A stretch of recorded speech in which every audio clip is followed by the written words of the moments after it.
ಇವತ್ತು happy birthday to me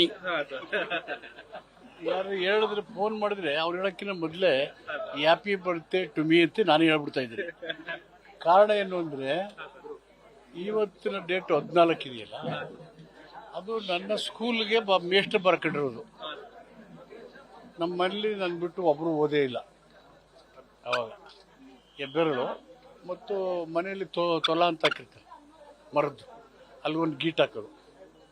ಎಷ್ಟಾಗಿದೆಯೋ ಏನೋ ನಮ್ಗೆ ಗೊತ್ತಿಲ್ಲ. ಆದರೆ ನನ್ನ ವರ್ಷ ನನ್ನ ಆಯಸ್ಸು 30ರೊಳಗೆ ಇದೆ. ಆಮೇಲೆ ಎರಡನೇದಾಗಿ ನಾನು ಹುಟ್ಟದ ಹಬ್ಬ ಅಂತ ಆಚರಣೆ ಮಾಡ್ಕೊಂಡೇ ಇಲ್ಲ. ನಮ್ಮ ಅಭಿಮಾನಿಗಳ ಸೇರ್ಕೊಂಡು ನಾನು ತಿಳ್ಕೊಂಡೆ ಬಾಬಾ ಸಾಹೇಬ್ ಅಂಬೇಡ್ಕರ್ ಇದು ಮಾಡ್ತಾರೆ ಅಂತೇಳಿ ಇವರು ನಂದಿದ್ದಲ್ಲಿ ನಿಲ್ಲಿಸ್ಬಿಟ್ಟಿದ್ರೆ ನನಗೆ ವ್ಯಕ್ತಿ ಪೂಜೆಯಲ್ಲಿ ಅಂಧ ಅಭಿಮಾನದಲ್ಲಿ ನಂಬಿಕೆ ಇಲ್ಲ.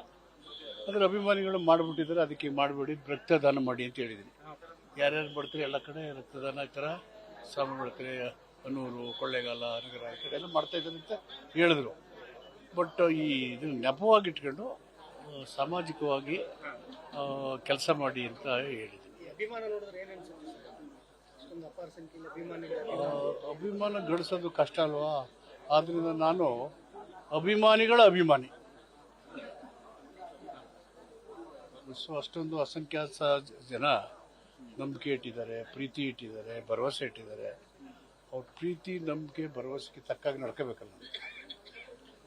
ಸಂವಿಧಾನಕ್ಕೆ, ಪ್ರಜಾಪ್ರಭುತ್ವಕ್ಕೆ ಪೂರಕವಾಗಿ ನಡಿಬೇಕಲ್ಲ. ಅದು ನಡೆದ್ರೆ ಜನಪರವಾಗಿದ್ದಾನೆ ಅಂತ ಅರ್ಥ. ಈಗ ಅದಕ್ಕೆ ತಕ್ಕನಾಗೆ ಸಮಾಜ ಕಲ್ಯಾಣ ಇಲಾಖೆ ಸಿಕ್ಕಿದೆ ತಮಗೆ, ಒಳ್ಳೆ ಕೆಲಸ ಮಾಡೋಕೆ ಒಂದು ಅವಕಾಶ. ಅದು ಯಾವ ಇಲಾಖೆ ಸಿಕ್ಕದೇ ಇರಲಿ, ಈ ನಮ್ಮ ಜನಪರವಾದಂಥ ನಿಲುವಿನಲ್ಲಿ, ಸಿದ್ಧಾಂತದಲ್ಲಿ ಬದಲಾವಣೆ ಇಲ್ಲ.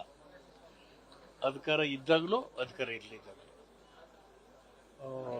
ಆದ್ದರಿಂದ ಸಿಕ್ಕಿದೆ ಅಂದ್ಬಿಟ್ಟು ಹೆಚ್ಚುಗಾರಿಕೆಲ್ಲ ಸಿಕ್ಕಲಿಲ್ಲ ಅಂತ ದುಃಖನೂ ಇಲ್ಲ. ಕೊಟ್ಟ ಜವಾಬ್ದಾರಿಯನ್ನು ನಿರ್ವಂಚನೆಯಿಂದ ನಿರ್ವಹಣೆ ಮಾಡೋದು, ಜನಪರವಾಗಿರೋದು, ಅಭಿವೃದ್ಧಿ ಪರ ಇರೋದು, ಸಾಧ್ಯವಾದಷ್ಟು ಎಲ್ಲ ಜನರನ್ನ, ಸಮುದಾಯಗಳನ್ನು ಒಟ್ಟಾಗಿ ಕೊಂಡೊಯ್ತಕ್ಕಂಥ ಪ್ರಯತ್ನ ಮಾಡೋದು. ಅಂಬೇಡ್ಕರ್ಗೆ ಎಷ್ಟು ಅವಮಾನ, ಹಿಂಸೆ ಆಯಿತು, ಅಷ್ಟು ನಡುವೆ ಅವರು ಯಾರನ್ನು ದ್ವೇಷದಿಂದ, ಸೇಡಿನಿಂದ ನೋಡಿದವರೇ ಅಲ್ಲ, ನೋಡಲೇ ಇಲ್ಲ. ಅವರು ಅನುಭವಿಸಿದಂಥ ಹಿಂಸೆಯನ್ನು ದೇಶದಲ್ಲಿ ಯಾರೂ ಅನುಭವಿಸಿಲ್ಲ. ಆದ್ರೂ ದೇಶದ ಪರವಾಗಿ, ದೇಶ ಕಟ್ಟುವ ಪರವಾಗಿ ಅವರೆಲ್ಲ ಬುದ್ಧಿಶಕ್ತಿ, ಸಾಮರ್ಥ್ಯನ ವಿನಿಯೋಗಿಸ್ತಾರೆ. ನಾವು ಹೆಸರು ಹೇಳುವಾಗ ಅವರು ನಾದಿಲಿ ನಡಿಬೇಕು ಅಂದಾಗ ಎಚ್ಚರಿಕೆಯಿಂದ ಹೆಜ್ಜೆ ಇಡಬೇಕು.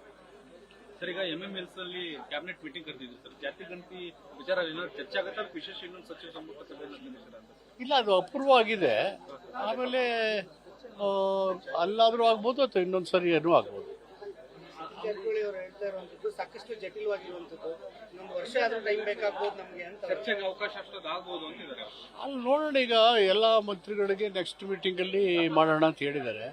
ನೆಕ್ಸ್ಟ್ ಸಭೆಯಲ್ಲಿ ಅಪೂರ್ವವಾಗಿದೆ, ಅಲ್ಲಿ ಏನು ಚರ್ಚೆ ಹೊರಬಂದ್ಬಿಟ್ಟು ಅದರ ಮೇಲೆ ತೀರ್ಮಾನ ಮಾಡ್ತಾರೆ. ಈಗ ನಿಮ್ಮ ಸಮುದಾಯದ ಅಂಕಿಅಂಶ ಸರಿಯಾಗಿದೆಯಾ? ನಿಮ್ಮ ನಿಲುವು ಏನು ಅಂತ ಸರಿ? ಪ್ರತಿಯೊಂದು ಎಲ್ಲ ಸಮುದಾಯದ್ದು ನಮ್ಮದೇ ಸಮುದಾಯ ಅಂತ ನಾನೇನು ಹೇಳಿಲ್ಲ. ಎಲ್ಲ ಸಮುದಾಯದ್ದು ನಮ್ಮ ಸಮುದಾಯಗಳೇ. ನನ್ನ ಪ್ರಕಾರ ಏನು, ಪ್ರತಿಯೊಬ್ಬರೂ ಸಮುದಾಯಗಳು ಅವರು ಕರಾರುವಕ್ಕಾಗಿ ಅಂಕಿಅಂಶಗಳನ್ನು ಸರ್ವೆ ಮಾಡಿ ಇಟ್ಕೊಂಡಿಲ್ಲ. ಸುಮ್ಮನೆ ನನಗೆ ನಮ್ದು 80 ಲಕ್ಷ ಇದೆ, ನಮ್ದು 50 ಲಕ್ಷ ಇದೆ, 60 ಲಕ್ಷ, ಯಾರು ನಿಗದಿಯಾಗಿ ಯಾರು ಸರ್ವೆ ಮಾಡ್ಕೊಂಡಿದ್ದಾರೆ? ಇದು ಒಂದು ಭಾಗ. ಈಗ ಸರ್ವೆ ನನಗೆ ಗೊತ್ತಿರೋ, ನಾನು ಸ್ಟಡಿ ಮಾಡಿದ ಪ್ರಕಾರ ಸಂಪೂರ್ಣವಾಗಿ ವೈಜ್ಞಾನಿಕವಾಗಿದೆ. ಖಂಡಿತ ವೈಜ್ಞಾನಿಕವಾಗಿದೆ.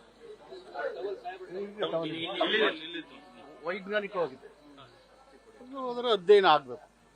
ಅದಕ್ಕೆ ಮಂತ್ರಿಗಳಿಗೆ ಮಾಹಿತಿ ಎಲ್ಲ ಕೊಟ್ಟಿದ್ದಾರೆ, ಚರ್ಚೆ ಆಗಿದೆ, ಆರೋಗ್ಯಕರವಾದ ಚರ್ಚೆ ಆಗಿದೆ. ನೆಕ್ಸ್ಟ್ ಇದರಲ್ಲಿ ಚರ್ಚೆ ಮಾಡಿ, ಅಭಿಪ್ರಾಯ ಸಂಗ್ರಹ ಮಾಡಿ ಮುಖ್ಯಮಂತ್ರಿಗಳು ಮತ್ತು ಉಪಮುಖ್ಯಮಂತ್ರಿಗಳು ಪ್ರಬಲ ಸಮುದಾಯಗಳು ವಿರೋಧ ಮಾಡಿದ್ದಾರೆ. ಅಲ್ಲ, ಇದು ಅಂಕಿಅಂಶಗಳ ಇದು ಜಗಲರಿಯ ಫಿಗರ್ಸ್ ಅಲ್ವಲ್ಲ. ವಸ್ತು ಸ್ಥಿತಿಲಿ ಯಾರ್ಯಾರು ಎಷ್ಟೆಷ್ಟಿದ್ದಾರೆ ಏನು. This is socio economical and education survey. Economical and education survey. ಯಾರ ಬದುಕಿನ ಸ್ಥಿತಿಗತಿಗಳು ಏನೇನಿದ್ದೀವಿ ಅನ್ನೋದು ವೈಜ್ಞಾನಿಕವಾಗಿ ವಿಶ್ಲೇಷಣೆ ಮಾಡಿದ್ದಾರೆ. ಅದು ಮಾಡುವಾಗ ಯಾರ್ಯಾರು ಎಷ್ಟಿದ್ದಾರೆ ಅಂತ ನಮೂದನೆ ಮಾಡಿದ್ದಾರೆ. ಈ ಥರದ ಸಮೀಕ್ಷೆನ ಯಾವ ಕಾಲದಲ್ಲೂ ಯಾರು ಎಂದೂ ಮಾಡೇ ಇಲ್ಲ. ನಮ್ಮಷ್ಟಕ್ಕೆ ನಾವೇ ಅನ್ಕೊಂಡಿದ್ದು ನಾವು ಇಷ್ಟಿದ್ದೀವಿ ಅಂತ, ಸರ್ವೆ ಮಾಡಿಲ್ಲ. ವಿಶ್ಲೇಷಣೆ ಮಾಡ್ಕೊಂಡಿಲ್ಲ. ಈಗ ಒಂದು ವಿಶ್ಲೇಷಣೆ ಸರ್ವೆ ಬಂದಿದೆ, ಅದ್ರ ಮೇಲೆ ಚರ್ಚೆಗಳಾಗ್ತವೆ. ಸರ್, ಈಗ ಅಂಕಿಅಂಶಗಳು ಸರಿ ಹೋಗೋರು ಕೂಡ ಇದನ್ನ ಜಾರಿ ಮಾಡೋದು ಬೇಡ ಅಂತ ಕೆಲವು ಸಚಿವರು ಸಲಹೆ ಕೊಟ್ಟಿದ್ದಾರೆ. ಹಿಂದಿನ ಲಿಂಗಾಯತ ಪ್ರತ್ಯೇಕ ಲಿಂಗಾಯತ ಧರ್ಮ ಕೈ ಹಾಕಿ ಕೈ ಸುಟ್ಕೊಂಡ ರೀತಿ ಆಗೋದು ಬೇಡ ಅನ್ನುವಂತ ಒಂದು ಸಲಹೆಗಳು ಬಂದಿದ್ದಾರೆ. ಇಲ್ಲ, ಅಲ್ಲಿ ಏನು ಸಲಹೆಗಳ ಹತ್ರ ಬಂದಿಲ್ಲ. ಎಲ್ಲ ಆರೋಗ್ಯಕರವಾಗಿ ಇದ್ದಾರೆ. ಎಲ್ಲ ಮಂತ್ರಿಗಳಿಗೆ ಒಮ್ಮತ ಇದೆ. ಮುಂದಿನ ಅಪೂರ್ವವಾಗಿರ್ತಕ್ಕಂಥ ಚರ್ಚೆನ ಪೂರ್ವಗೊಳಿಸಿ ನಂತರ ತೀರ್ಮಾನ ಮಾಡ್ತೀವಿ. ಸರ್, ಈಗ ಒಳ ಮೀಸಲಾತಿಗಾಗಿ ನಾಗಮೋಹನ್ ದಾಸ್ ಕಮಿಟಿ ಮಾಡಿದ್ರಿ ಸರ್. ಈಗ ಜಾತಿ ಗಣತಿ ಜಾರಿ ಮಾಡ್ತಾ ಇರೋದ್ರಿಂದ ಈ ಅಂಕಿ ಸಂಖ್ಯೆಗಳನ್ನ ತಗೋಬಹುದಲ್ಲ? ಖಂಡಿತವಾಗಿ ತಗೋಬಹುದು.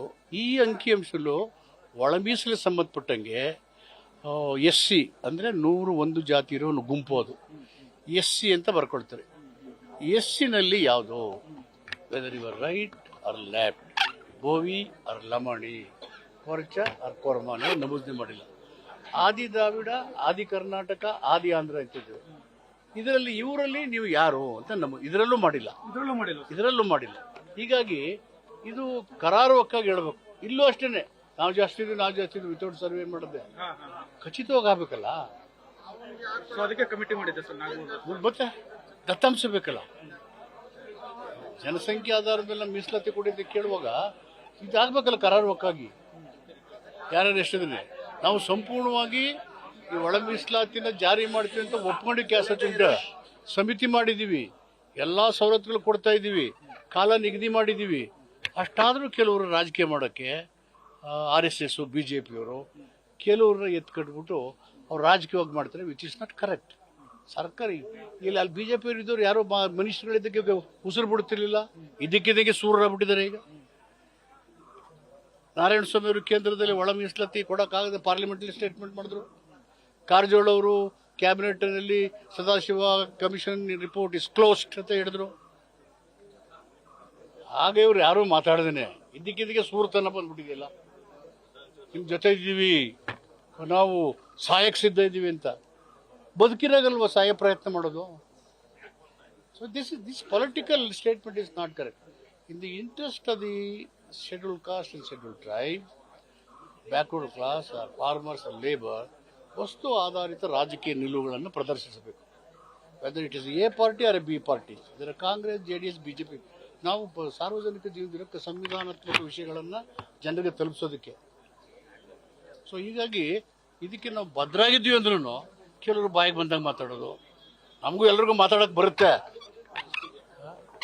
ಆದರೆ ಆ ಥರ ಅಂಬೇಡ್ಕರ್ ನಮ್ಗೆ ಹೇಳ್ಕೊಟ್ಟಿಲ್ಲ. ಎಲ್ಲರನ್ನ ಅಂಬೇಡ್ಕರ್ ಎಷ್ಟು ಅವಮಾನಿಸಿದ್ರು.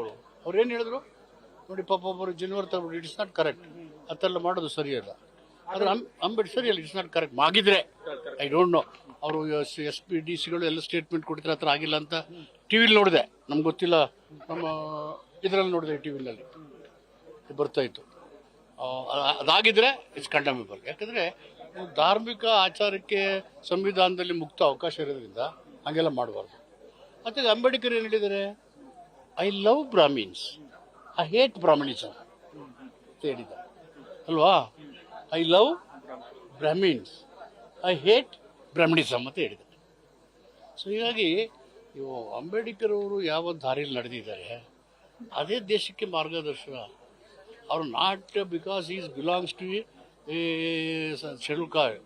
ಅವರು ದೇಶದ 140 ಕೋಟಿ ಜನರ ಹಕ್ಕುಗಳ ರಕ್ಷಣೆ ಮಾಡಿ ಸಮೃದ್ಧ ಭಾರತ ಕಟ್ಟೋದು ಏನು ಅಂತ ಮಾರ್ಗಗಳನ್ನು ಕೊಟ್ಟಿದ್ದಾರೆ. ಆ ಥರ ನಡಿಬೇಕು ನಾವು. ನ್ಯೂಸ್ ಫಸ್ಟ್, ನಿರ್ಭೀತಿಯಿಂದ ನಿಮ್ಮ ಪರವಾಗಿ.